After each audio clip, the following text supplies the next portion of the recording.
Now, if you've been coming over the last few weeks, you know that we're basing our messages this month on the Virtues Project. That's the program that we teach at Barnhart. And I have a deck of cards. They're on the front pew, and you'll get a look at those later. But I have these cards which correspond to each of the virtues that we teach. And each week this month, I'm asking one of y'all to volunteer, and you draw a random card from the deck. And that is the virtue we'll be speaking on the following week. Okay, last week, as I mentioned, it was caring, and it ended up being a big deal when we unpacked it all. This week was tough, and I said it out loud when our dear friend pulled it off, and I went, assertiveness. Oh boy, assertiveness is a tough one, right? It's so tough that when the powers that be at Barnhart put together their list of the virtues that they'll be talking about each week for their calendar, they left assertiveness off the list. And I understand why. How many of you can think of somebody whose brand of assertiveness can seem kind of confrontational? Maybe a little reactive? I can think of a few people I've encountered who not only look for opportunities to voice their offense, but who appear to actively do things to lure unsuspecting people into confrontation, just so they can point out their errors or their perceived weaknesses or their ignorance in making assumptions. And they say they're being assertive. And my kids have told me that in youthful circles, this antagonistic, offense-seeking brand of supposed assertiveness is gaining more and more momentum in younger and younger demographics. And this perfectly explains why Barnhart chose to leave this one off their list. Because yes, the Virtues Project does provide these little cards. And when I'm talking to the kids, I call them cheat cards.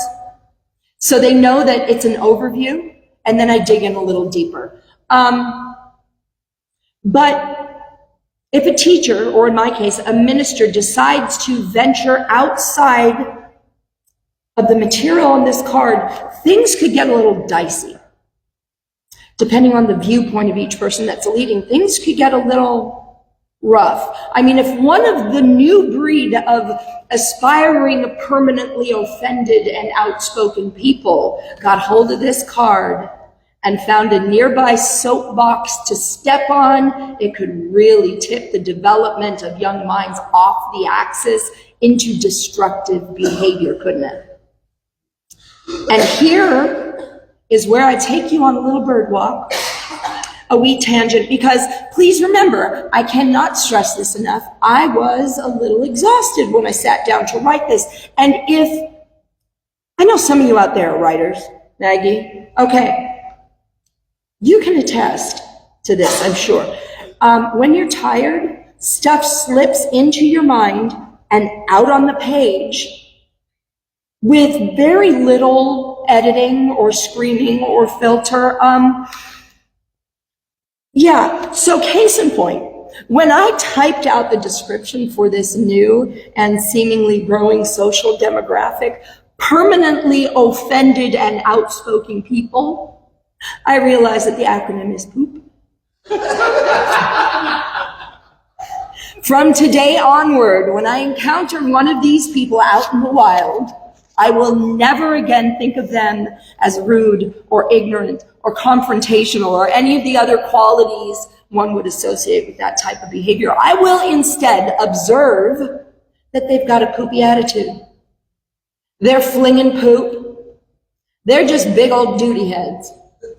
And I will smile, which of course they'll take offense to, which will make me giggle, which will, you see where I'm going with this, right? Right? And that in and of itself is kind of where I'm going with my approach to the virtue of assertiveness. When we can stop being poopy and we can take joy in the actions of poopy people, laughing because we know their secret code name, the world around us becomes more joyful. You probably don't see where I'm headed yet, but stay with me. Let's look to the wordsmiths for a little clarification here. And the Google results were a little surprising on this. They definitely offered clarity about why some folks consider themselves to be assertive. Seems so poopy. This is from Oxford Languages. Assertiveness is a noun. It is confident and forceful behavior. That is definitely not a message I want to give the kids. Hey kids, let's all try our best to be confident and forceful.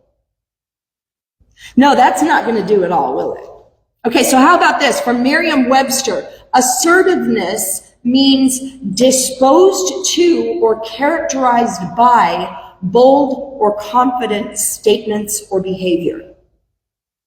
That's a little better, but I can still see how some folks might take bold statements and behavior as meaning aggressive or confrontational. And again, that won't do. That's not what we want to instill in our young people, and it's most definitely not what I am comfortable teaching in our talks. So I kept digging.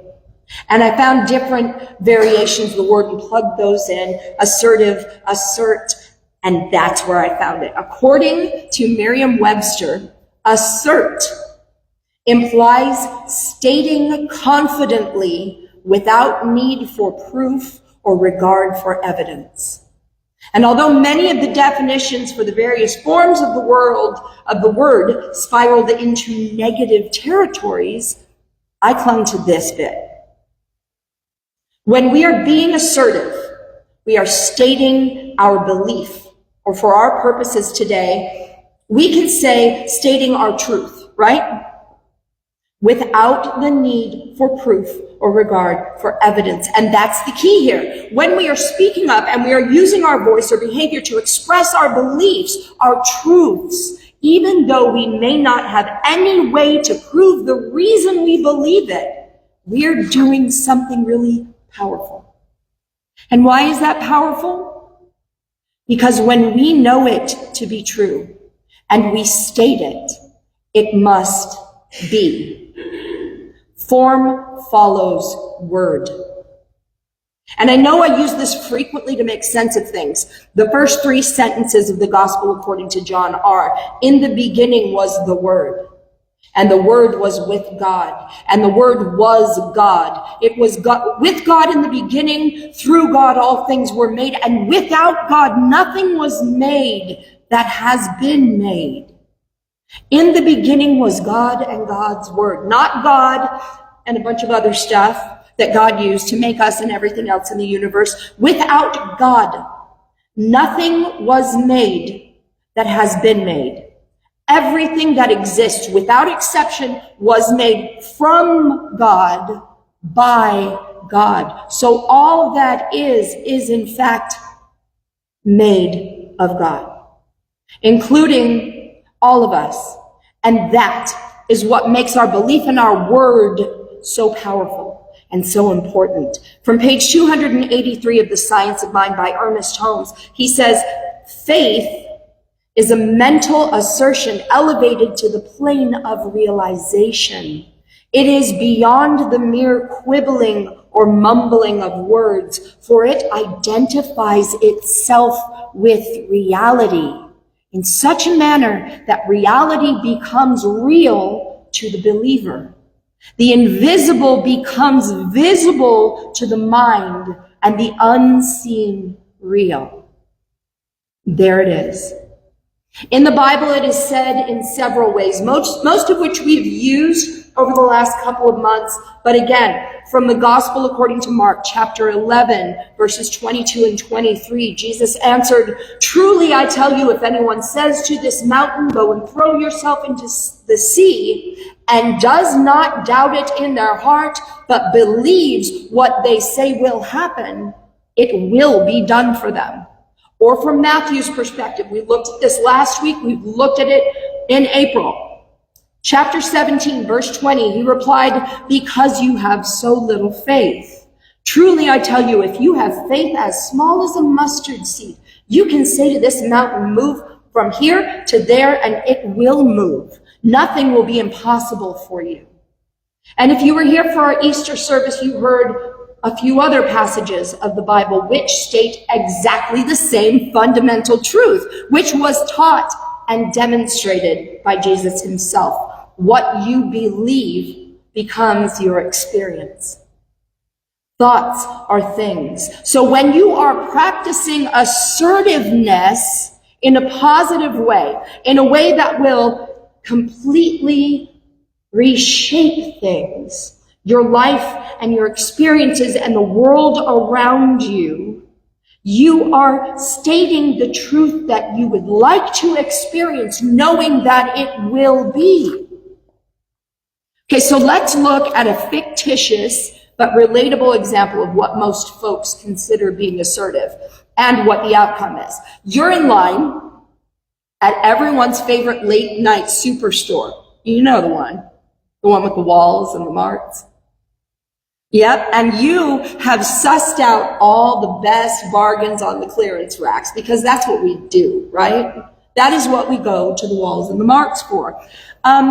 And you're in line there, and a couple of people ahead of you in that line is a gentleman whose gestures and vocal volume are beginning to express that he's not happy.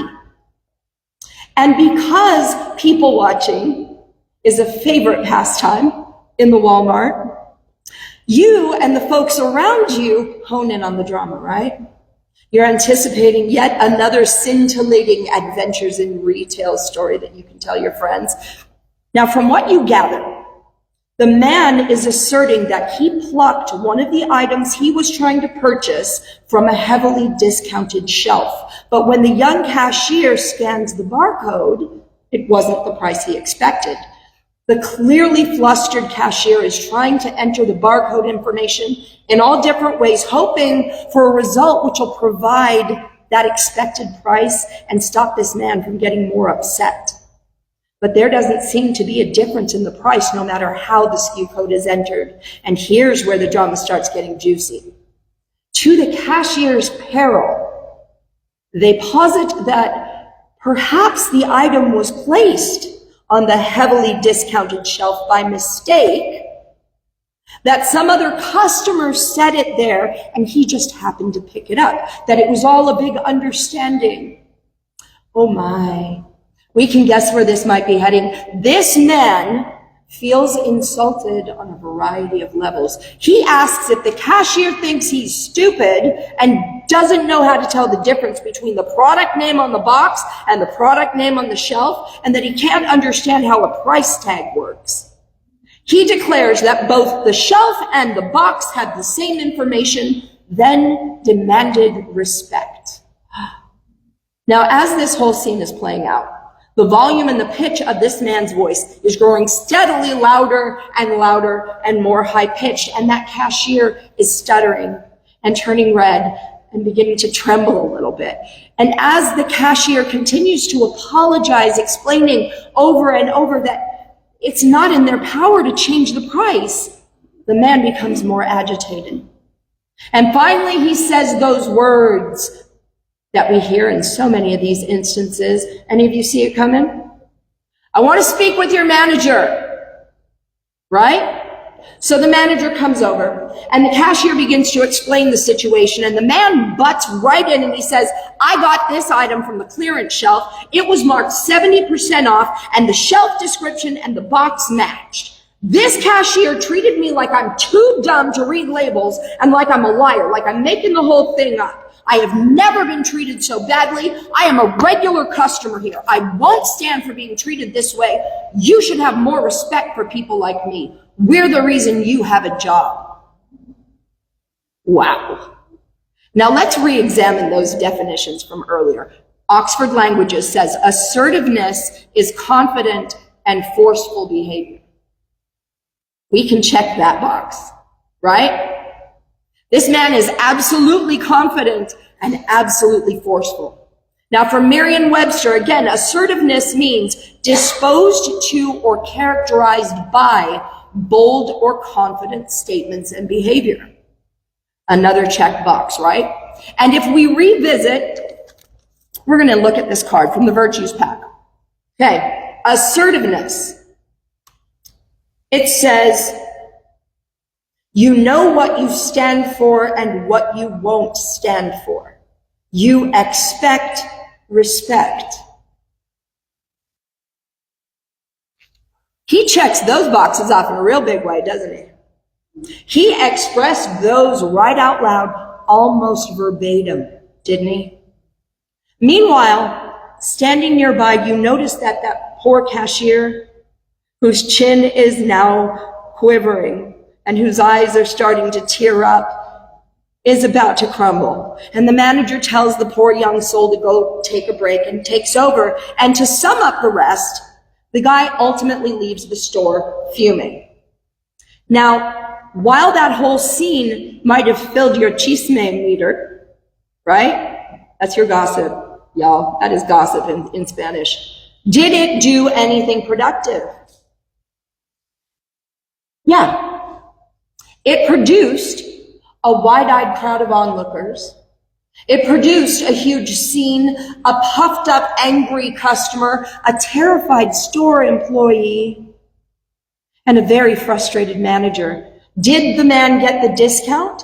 No, of course not. Not in this case, but consider this alternative version of the story. When the cashier initially scans it and the full, not discounted price appears, the man politely explains that he'd gotten it from the clearance shelf and asked the cashier to scan it again. Nope, same price. And again, they scan, no change. And so, rather than even entertaining the idea of getting upset, the man says something along the lines of, well, darn, don't worry about it. I'll come back and buy it when it goes on sale. Now, I know that the people watchers in us won't be nearly as invested in the lack of public display here, but there's an important ending to this story. The man comes back a few days later to discover that not only was the item on sale, the price was even lower than he originally believed it would be. He confidently stated that he'd be back to buy it when it was on sale, even though there was no evidence that it would be going on sale anytime in the near future. He stated his truth, and not only did it appear, but it appeared sooner and was better than he imagined. Or we could say he believed, then asserted that it would be, and so it was. If you go spelunking in the Googleverse for other real-world examples which support this practice, you'll easily find that there are millions, literal millions of stories that prove that belief becomes reality, that what you assert becomes your experience. And I did spelunk on this topic. That is what I call it, because it's a deep dive into a cave, right? You're spelunking in there. And I found that my tired mind and itty-bitty attention span quickly found themselves dizzy. So I turned to what has become my tried and true source, my bookshelves at home. And I did what I do with those bookshelves at home. I walked over and I pulled out whichever book spoke to me. And I flipped to a random page. And there's this wonderful book called 5 Gifts for an Abundant Life by Diane Harmony. And on page 43, she quotes Ernest Holmes. One of the most important things for us to remember is that we are always causing something to be created for us, and that whatever cause we have set in motion must produce some kind of effect. Are we producing the effects we should experience? The creative process will go on willy-nilly. We cannot beat nature at her own games, for we are some part of the game she is playing. Shall the result in our lives be a comedy or tragedy? We are given the will to decide the issue. We should carefully consider whether we are willing to experience the results of our thoughts. Pause right there. We should consider whether we are willing to experience the results of our thoughts. Do you remember what we said a couple weeks ago from the judgment detox? I forgive this thought and choose another. Yeah, you can change that. Now moving on. He says, After, we should carefully consider whether we're willing to experience the results of our thoughts. It says there should never be any hurt in them for ourselves or for anyone else. We may be sure that if there is hurt for others, there must also be hurt for ourselves. As we sow, so must we reap. But here is no real limitation, for the creative life wishes us to have all that we can use. If we keep our thought fixed upon the idea that this energy, which is also intelligence, is now taking the form of some desire in our lives, then it will begin to take this form. If we change the desire, then it will change the form. Therefore, there must be a definite purpose in our imagination. We are so one with the whole that what is true of it is also true of us. We are one with the unmanifest substance whose business it is to forever take form. And we are one with the law which gives form. The entire order is one of spontaneous being and spontaneous manifestation. The law follows the word as the word follows the desire. The desire arises from the necessity of the universe to become self-expressed. Could it really be that simple? I mean, that was a lot of words, but it's a simple concept, right? Yes, it can be that simple. So says almost every author of every book in our whole bookstore in varying words. You feel the feels, then you think the thought, then you say the word, and divine law must follow through to self-expression. The thought becomes the word, becomes the thing. There are no exceptions. In a book called The Tao Te Ching, A New Approach, Backwards Down the Path, by Jerry O. Dalton on page 53, he's referencing verse 26 of the Tao. The heavy is the foundation of the light. The still is the master of movement. Therefore, a gentleman travels all day without losing sight of his baggage. When surrounded by the distractions of a hostel, he remains calm and detached. How then can the Lord of 10,000 chariots act foolishly in public? To act foolishly is to lose one's foundation. To be agitated is to lose one's self-mastery. Everything of substance has a heavy foundation. All activity has its root in still planning. Thus, sages must go forth, but they never will lose sight of their foundation. Even when surrounded by noise and distractions, they remain calm and detached. How can our leaders act foolishly before the public eye? To do so is to lose one's basis. To be agitated is to show lack of self-mastery. Calm stillness allows one to focus on Tao process. Focus leads to understanding. Understanding leads to enlightenment. Enlightenment allows one to become a leader because he or she has a sound basis. And at the bottom of this is an exercise, and this is practical. He says, today, when you face a difficult problem or situation, remember this. As you work through the difficulty, remember that a moment of stillness will assure correct action. So before you launch into activity, stop. Calm yourself. And if you are emotionally involved in the situation, step back into detachment. Focus on the process, which is the foundation of the activities and events before you. Don't be agitated if the solution or correct action doesn't come immediately. Create a small bubble of calm stillness around you, and a sound basis for your actions will surface in your mind. That's cool, right? Create a small bubble of calm stillness. I love what that does in my mind. Now, for clarity, the Tao is what we call God, or divine law, or the universe, or any of the other names that we use to describe our higher power. The Tao is all that is, and as we strive to become more harmonious with all that is, we enter into the Tao. That is the crux of Lao Tzu's Tao Te Ching. When we don't allow ourselves to engage or react in ways which others expect, it opens others' eyes to new possibilities.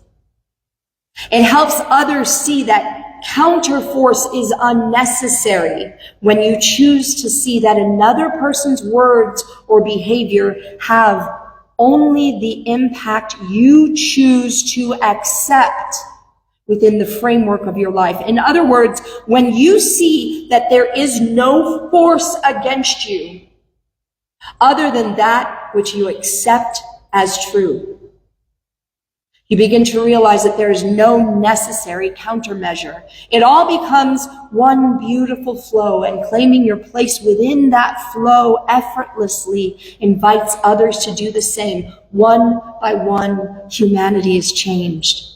And as you move along in that new harmonious pathway, you find that you can assert the truth of your heart into words, whether or not there is any proof of the truth, any proof that your word is real, and you can know that it will come to be.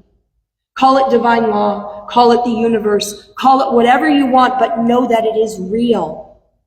If you want to hear some proof, talk to that lady back there. Frances, I'm so sorry to do this to you. That lady back there is Frances Comer, and she is a master at this kind of assertiveness. And if you don't believe me, ask her to tell you the story about the crows and the mirror that she found for them, or about her brand new walker. Those were thoughts. She thunk them. And her shoes, they were thoughts. And she thunk them, and God delivered. That simply. She is the master. If we assert that our lives are filled with only peace and love and joy and success, that everything we experience is good, we find that everything is good. We find that it's greater than we'd even begun to imagine, because we got out of the way and we let God give to us without limit. If we all begin to assert that everyone in the world recognizes our unity, that we are all one with each other and with God, if we begin to assert the good in our world outweighs the bad, and it truly does, if we begin to assert that in all that we do, knowing that the good is eradicating all of that violence and all of that disharmony, the violence and disharmony will be eradicated. There is no other alternative. What we believe becomes real. As we get out of the way, knowing that it's coming in its own time, manifesting in its own way, and we trust the law of cause and effect, we see it in reality. That is absolute law. Remember what we learned about virtues from Oxford Language last week. In traditional Christian angelology, the study of angels, who knew? A virtue is the seventh highest order of the ninefold celestial hierarchy. Every one of these virtues we're talking about, every single one of them, holds one of the most precious keys to the kingdom. The seventh most important set of keys out of only 9. And I want to leave you with this from 1 Minute Wisdom by Anthony DeMello on page 65. The master demanded seriousness of purpose from those who sought discipleship, but he chided his disciples when they strained themselves in spiritual endeavor. What he proposed was light-hearted seriousness, or serious light-heartedness, like that of a sportsman in a game or an actor in a play, and much, much patience. Forced flowers have no fragrance, he would say. Forced fruit will lose its taste. Use the key of assertiveness to turn your desire into word. And as you speak that word, know without one teeny tiny iota that it will be, and it will. It's not a complicated dance which can only be followed by the most learned dancers. It's just a breath. A single breath. It's something which happens within our bodies without a thought of needing air. It is a need which is met effortlessly, and that's exactly how it works with God. Feel the yearning, assert the word, and then let it be. Thank you.